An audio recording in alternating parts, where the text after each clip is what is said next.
సమ్మక్క, అడవిలో వెలసిన దేవతవు నీవమ్మ. తల్లిరో సారక్క, కోరిన కోర్కెలు తీర్చే కలపవల్లివమ్మ. మేడారం గడ్డ పైన కొలువున్న శక్తివి నీవమ్మ. గిరిజన బిడ్డల గుండెల్లో వెలిగే జ్యోతివి నీవమ్మ.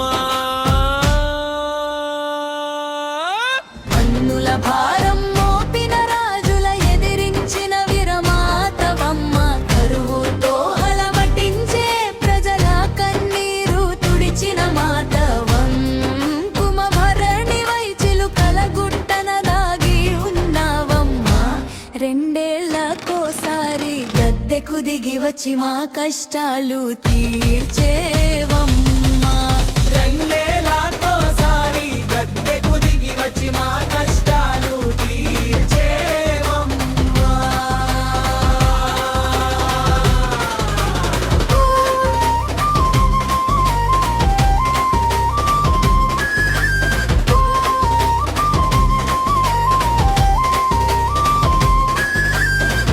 జంపన్న వాగులో స్నానాలు చేసి నీ చెంతకు వస్తామమ్మా.